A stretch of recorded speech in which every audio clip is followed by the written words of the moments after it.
Welcome to a brand new review. Today's video is on Only Murders in the Building, Season 5, Episode 6, entitled Flatbush, with the official synopsis being: the investigation takes Oliver and Loretta back to the streets of his childhood, where buried memories surface and secrets about Lester and Nikki's widows emerge. Mabel and Charles follow leads after a break-in. And before I give out my review, please like, subscribe, and comment. Follow me on Instagram. Follow me on Letterboxd for more reviews. TikTok as well. And just sit back, enjoy the episode, and let's get to it. And with season 5 so far and all of the intros, there has been a unique Easter egg that is either easy to notice or hard to tell. Episode 6 was no different, as the Easter egg for this episode was the trio being dressed as undercover agents about to go on a stakeout or for an investigation, just like what happens in this episode with Charles, Oliver, Mabel having different attires. That was the Easter egg for episode 6. Loretta finally makes her return in season 5 after her waiting in season 4, and her apartment just being set on fire in a quote-unquote freak accident. I don't believe it. I think this was not an accident. I think this was a case of arson because of the billionaires. They want Oliver's apartment. They want the trio to stop investigating them because of the two deaths of Lester and Nikki. And because of them having FU money with all three of them combined, they could definitely pay somebody or pay a group of people off to break inside of her apartment, set the fire, pay off the police. Like, this was not an accident, in my opinion. It's always nice to see Detective Williams as she comes at one of the apartments to get the finger, to possibly get an ID on who the missing finger belongs to. But the fact that the finger has gone missing in Charles' apartment is not surprising. And the fact that somebody broke inside of his apartment and doing it so secretly is not surprising as well too. And I think that they probably broke in during the time that he was with Sofia, and whatever they did the entire night, that gave whoever is responsible just easy leeway to break inside of the apartment, not touch anything, but just take what is necessary. And this missing finger has been a pain all season round. I think the missing finger either belongs to the killer or it's going to lead towards the killer or killers for this season.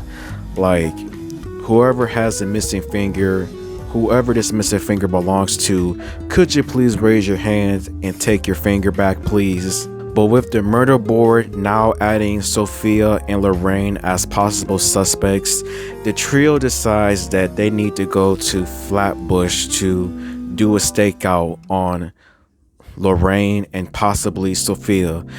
Oliver and Loretta both decide to go to Flatbush to not only do the stakeout, but just to go back into where Oliver is from. And I think the Flatbush segments with the flashbacks and the moments between Oliver and Loretta was done pretty well, in my opinion, because of them just being together and the different flashbacks of Oliver always being interested in plays, wanting to perform in them, his parents not being supportive, him not having as many friends as a kid is pretty sad. But to me, I think the flashbacks do a good job of showing us how and why Oliver is the way that he is as a person, because of the fear, because of the worries and things of like that. But if you have seen throughout the past 5 seasons, anything the trio tries to do when it comes to doing something secretive or in a sneaky manner, no matter who it is out of the trio, something always goes wrong. This time, Oliver and Loretta, They see that Lorraine is selling her house and decide to stake out her house to possibly find anything from bags, possible evidence, anything. And as expected, things go wrong, with Loretta sneaking upstairs inside of a out of bounds room and being caught by Lorraine, who has a Durga from a specific opera play called Tosca. And those two just share just similar interests with doing musicals, plays, and having just a seemingly normal conversation. But during the normal conversation, I don't know if they're trying to tease a possible theory or reveal something about how Lorraine got the Durga, and that was because of Lester getting it at a police auction on their wedding anniversary. Now, how would Lester know about police auctions? Was Lester possibly working for the police? Was he working as an informant against Nikki and whatever was happening at the Velvet Room? Like, I don't think that police auctions are known to normal, like-minded people. If they are, I didn't know about it, but that's just something I found a little bit interesting with their conversation. But Lorraine's reasonings, as in why she wants to move out of the house that she and Lester shared after 30 years together, is understandable. She just lost her husband in a gruesome manner. She doesn't have the money to likely pay off the house and like that, and wanting a fresh start after going through that ordeal is not surprising. And just as when Loretta was about to write off Lorraine as a suspect, Sofia and Lorraine are seen once again talking, and Sofia just giving Lorraine a suspiciously huge bag of either money or something else that could be incriminating or whatever. And because of that, Loretta and Oliver continue on their crazy stakeout with hopefully no other issues. But meanwhile, back at the Arconia, Detective Williams is now trying to somehow find video evidence to see who broke inside of Charles's apartment to take the missing finger. Howard and Lester the robot are in here, and unsurprisingly and just shockingly, the video footage of the times Charles's apartment is broken into is tampered with, edited. Like, the people come in and out of the footage, and to me it either looks like 1 to 2 people are responsible for taking a finger, and like, god dang, like, these billionaires are no joke. Like, I understand wanting to keep all of your dirty deeds secreted and whatever, but I shouldn't be surprised that they would be responsible or somehow involved in editing the footage, tampering the footage to do whatever.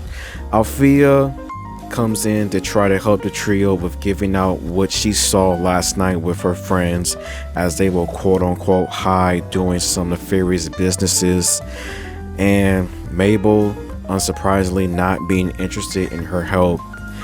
Like, Althea as a character, I don't like her character, but after her and Mabel's encounter later on in this episode, with them finally having a conversation about their issues, what happened, why they stopped being friends, Zoe being mentioned, like, I don't know. I still don't trust Althea. I think that despite them now being back on somewhat good terms, I think Althea is definitely hiding something in regards to why she's at the Arconia, her possible involvement with the billionaires, and I think that she could have possibly been the person to steal that finger. And I don't have good reasons as in why, but you just never know with these people, the possible misdirections, the red herrings. You just never know. And with Althea, I still don't trust her, despite her and Mabel's new friendship. But during their walk, Oliver and Loretta A person stops them talking about how New York is considering opening up their first ever casino and how he's trying to get signatures to stop this. And because of that, this has the writings of the three billionaires and Mayor Tillman. With the three billionaires, they could easily fund the casino, and with Mayor Tillman, he could be the person to openly advocate for it, get the permission of all of the important people that could make this happen.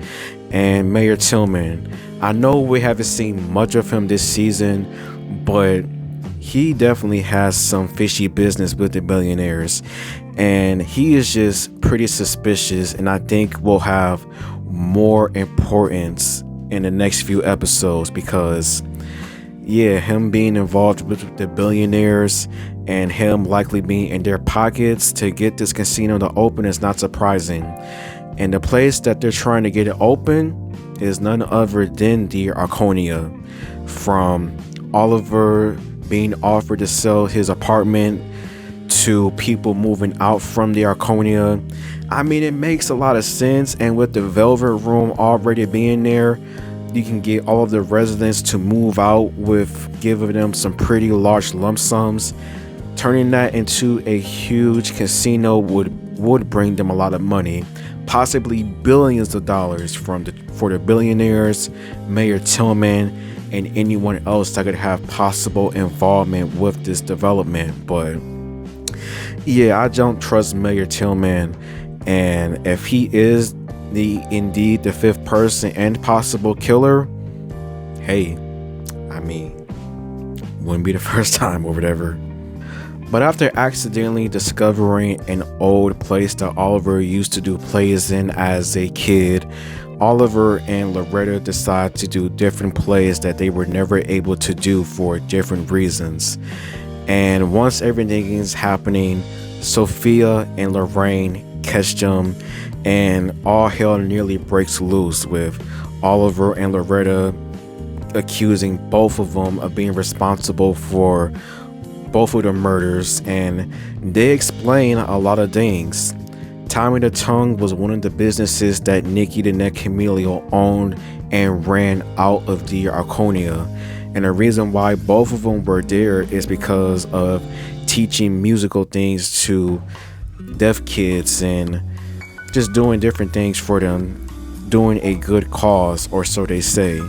And with that, I am able to rule out Lorraine as a suspect. With what she was saying throughout the episode about how she misses Lester and her knowing and everything about what he was doing, like, I just don't see her being responsible for none of the murders. But Sofia, on the other hand, I don't trust her. I still think that Sofia is suspicious, and I also think that what if her kids are actual mobsters? Like, Nikki could never be a real mob guy, but what if Nona, Sofia's mom, has been teaching them how to be a mobster, has them doing all types of illegal activities, and they may be dumb, but what if they're secretly killers? Who knows? But that is how all of that shenanigans at this place ends, with Oliver, Loretta, Sofia, and Lorraine. But the episode comes to a close with the trio all going back to Oliver's place alongside Detective Williams. Oliver makes a decision that he will move out of the Arconia and move somewhere with Loretta to likely have a fresh start as a newly married couple. But we don't know if he accepted the deal as of yet from this anonymous buyer, who I think is Camila. But the episode ends with just Detective Williams finding footage on the night of Lester's murder, but unsurprisingly, the footage has been altered, tampered with. Like, it goes in and out, making it seem as if Lester was there all by himself, but we know that's not the case. And the owner of the security company responsible for this footage is none other than Bash Steed. aka the man who loves technology, who loves doing things to keep up a young appearance. He is responsible for the security company. And throughout the episode, Charles was on a app talking to a lady by the name of Priscilla. Is Bash Priscilla? Is he trying to mess with Charles? Like, hey, that is how episode 6 ends off. With these 3 billionaires, they are playing a vicious game of chess with each of the trio. With Jay, he is definitely responsible for the new testosterone product that Charles is a test member of. With Bash, he is definitely messing with Charles with being Priscilla on the app and just being responsible for all of the security footage being tampered with. Camila, she is definitely responsible for the offer on Oliver's apartment, and I think this is all because of their plans on trying to get the casino to open up, being considered the first ever casino in New York, alongside with the help of Mayor Tillman. Like, these 4 are vicious, these 4 are crazy no matter what. But as mentioned though, I don't think Lorraine is responsible for neither of the murders.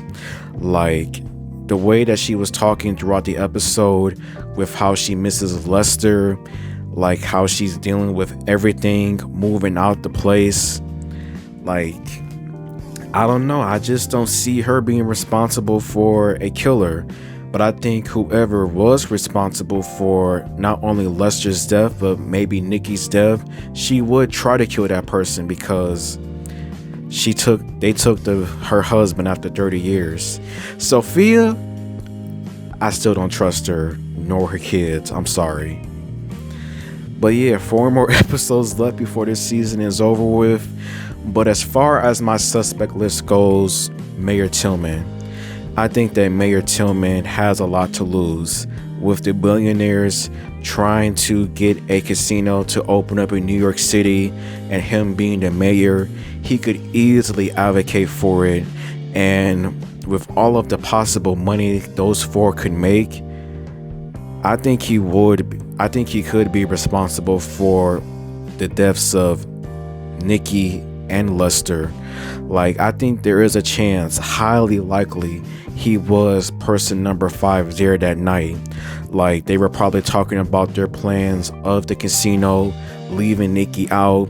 Nikki finds out about what is going on, visibly pissed off.